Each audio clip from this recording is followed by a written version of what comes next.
Sri Sai Satcharita, chapter 43 and 44. Baba's passing away continued.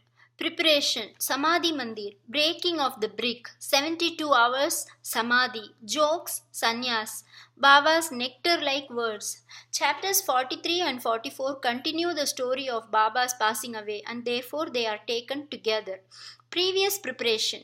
It is a general practice amongst the Hindus that when a man is about to die, some good religious scripture is read out to him with the object that his mind should be withdrawn from worldly things and fixed in spiritual matters, so that his future progress should be natural and easy.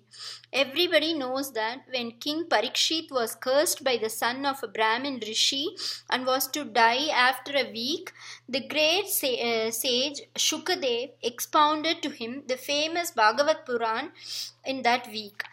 This practice is followed even now, and the Gita, Bhagavat, and other sacred books are read out to dying persons. Baba, being an incarnation of God, needed no such help, but just to set an example to the people, he followed this practice. When he knew that he was to pass away soon, he asked one Mr. Vase to read Ram Vijay to him. Mr. Vase read the book once in the week. Then Baba asked him to read the same again day and night, and he finished the second reading in 3 days. Thus 11 days passed. Then again he read for 3 days and was exhausted. So Baba let him go and kept himself quiet. He abided in himself and was waiting for the last moment. 2 or 3 days earlier, Baba had stopped his morning peregrinations, going out and begging rounds, and sat quietly in the masjid. He was conscious till the last and was advising the devotees not to lose heart. He let nobody know the exact time of his departure. Kaka Sahib Dikshit and Sriman Buddhi were dining daily with him in the masjid. That day, 15th October, after the Aarti, he asked them to go to their residence for dining.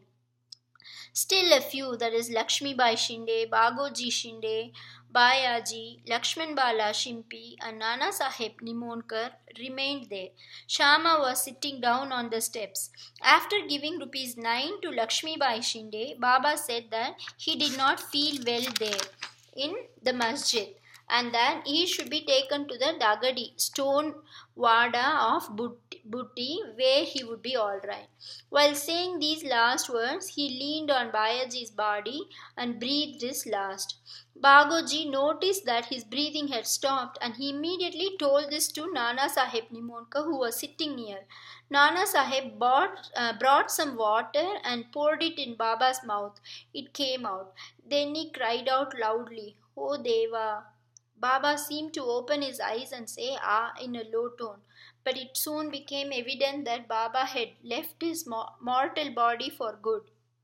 The news of Baba's passing away spread like wildfire in the village of Shirdi, and all people, men, women, and children, ran to the masjid and began to mourn this loss in various ways. Some cried out loudly, some wallowed on, and some fell down senseless in the streets.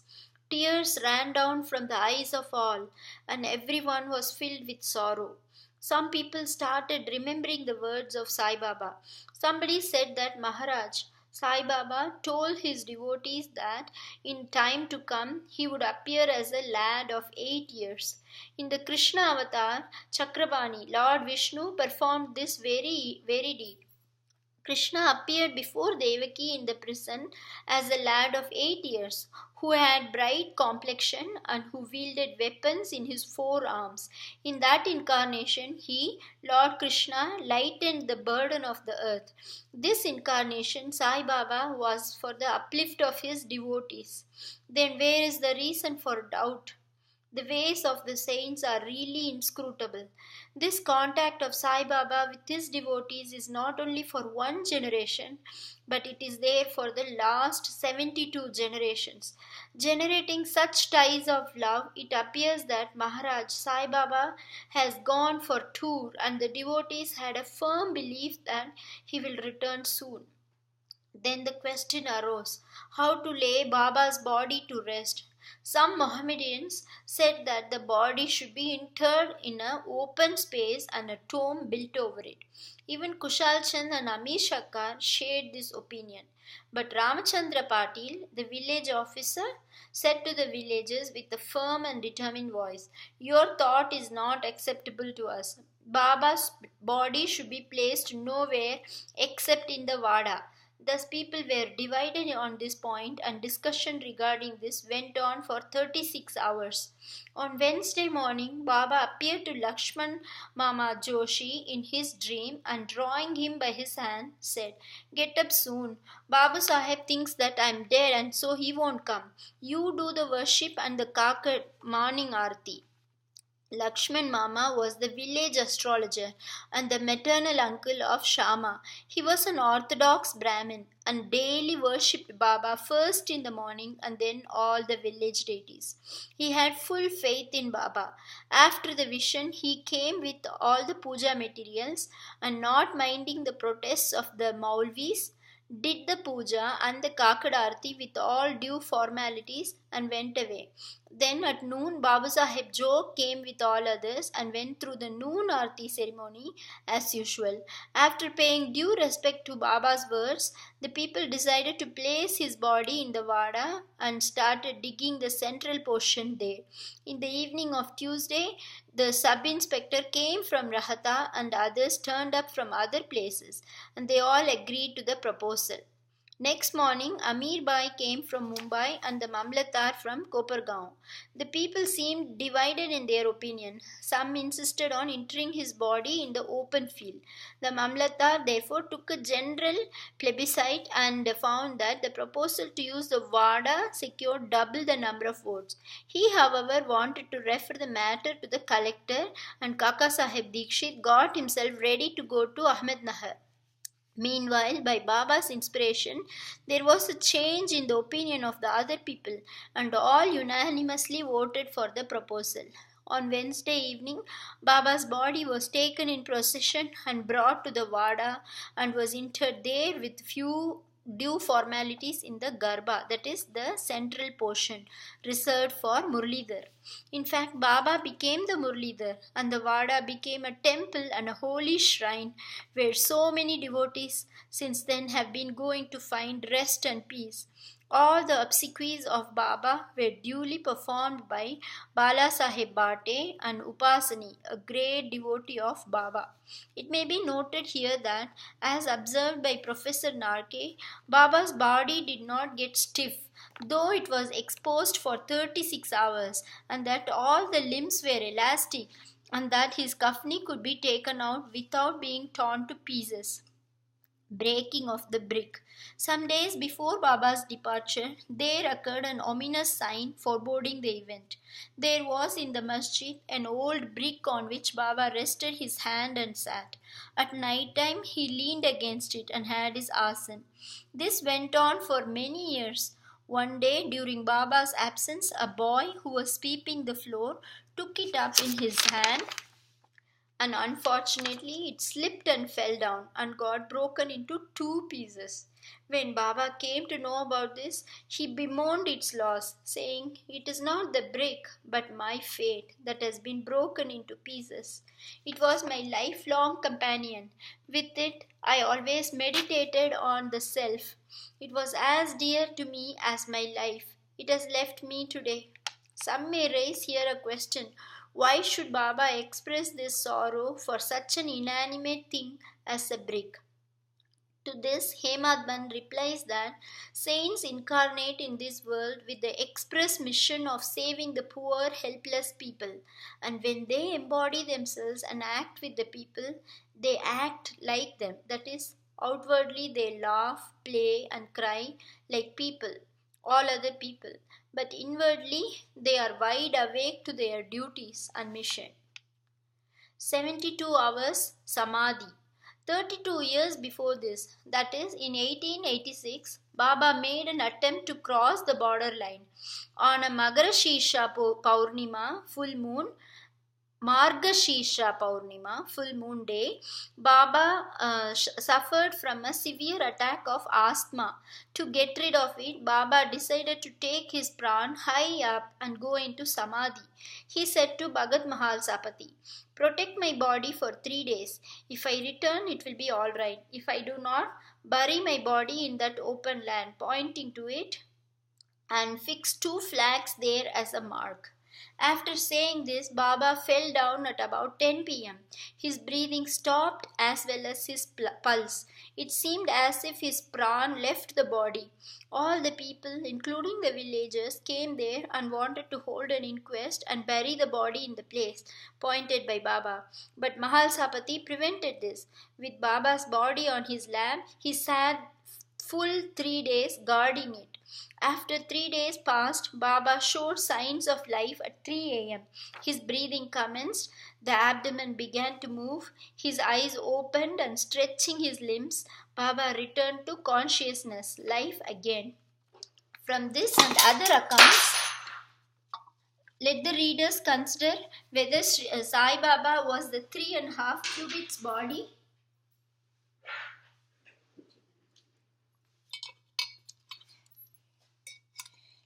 From this and other accounts, let the readers consider whether Sai Baba was the 3.5 cubits body that he occupied for some years and that he left thereafter, or he was the self inside. The body composed of the 5 elements is perishable and transient, but the self within is the thing, absolute reality, which is immortal and intransient. This pure being, consciousness or Brahma, the ruler and controller of the senses and mind, is Sai. This pervades all things in the universe, and there is no space without it. For fulfilling his mission, he assumed the body, and after it was fulfilled, he threw away the body, the finite aspect, and assumed his infinite aspect. Sai ever lives, as also the previous incarnation of God, Dattatreya, Sri Narasimha Saraswati of Gangapur. His passing away is only an outward aspect, but in reality, he pervades all animate and inanimate things and is their inner controller and ruler. This can be and is even now experienced by many who surrender themselves completely to him and worship him with wholehearted devotion. Though it is not possible for us to see Baba's form now onwards, but if we go to Shirdi, we shall find his beautiful lifelike portrait adorning the masjid. This has been drawn by Shamrao Jaikar, a famous artist and well-known devotee of Baba. To an imaginative and devout spectator, this portrait can give, even today, the satisfaction of taking Baba's darshan. Though Baba has no gross body now, he lives there and everywhere and will effect the welfare of the devotees even now, as he was doing before when he was embodied. Saints like Baba never die. Though they look like men, they are in reality God Himself. Babu Sahib jokes sannyas. Hemad Band closes this chapter with the account of joke sannyas. Shakaram Hari, alias Babu Sahib Jog, was the uncle of the famous Varkari Vishnubua Jog of Pune. He had no issue. After his retirement from government service, he was a supervisor in the PWD in 1909. He came and lived in Shirdi with his wife. Both husband and wife loved Baba and spent all their time in worshipping and serving Baba. After Megha's death, Babu Sahib daily did the Aarti ceremony in the masjid and Chavdi till Baba's Mahasamadhi. He was also entrusted with the work of reading and explaining Jnaneshwari and Eknathi Bhagavat in Sate's Vada to the audience. After serving for many years, Jog asked Baba, "I have served you so long. My mind is not yet calm and composed. How is it that my contact with saints has not improved me? When will you bless me?" Hearing the Bhakta's prayer, Baba replied, "In due time, your bad actions, their fruit or result, will be destroyed. Your merits and demerits will be reduced to ashes, and I shall consider you blessed when you will renounce all attachments conquer lust and sense of taste, and getting rid of all impediments, serve God wholeheartedly and resort to the begging bowl, accept sannyas. After some time, Baba's words came true. His wife predeceased him, and as he had no other attachment, he became free and accepted sannyas before his death and realized the goal of his life. Baba's nectar like words. The kind and merciful Sai Baba said many a time the following sweet words in the masjid: He who loves me most always sees me. The whole world is desolate to him without me. He who tells no stories but mine. He ceaselessly meditates upon me and always chants my name. I feel indebted to him who surrenders himself completely to me and ever remembers me. I shall repay his debt by giving him salvation, self realization. I am dependent on him who thinks and hungers after me and who does not eat anything without first offering it to me. He who thus comes to me becomes one with me, just as a river gets to the sea and becomes merged one with it. So, leaving out pride and egoism, and with no trace of them, you should surrender yourself to me, who is seated in your heart. Who is this me? Sai Baba expounded many a time who this me or I is. He said, You need not go far in search of me. Barring your name and form, there exists in you as well as in all beings a sense of being or consciousness of existence. That is myself. Knowing this, you see me inside yourself as well as in all beings. If you practice this, you will realize all pervasiveness and thus attain oneness with me. Hemadban therefore requests the readers humbly and lovingly that they should love and respect all gods, saints, and devotees. Has not Baba often said, He who carps and cavils at others pierces me in the heart and injures me, but he that suffers and endures pleases me most. Baba thus pervades all beings and creatures. He likes nothing but love to all beings. Such nectar, pure auspicious ambrosia, always flowed from Baba's lips. He therefore concludes, those who lovingly sing Baba's fame and those who hear the same with devotion, both become one with Sai. Bow to Sri Sai. Peace be to all.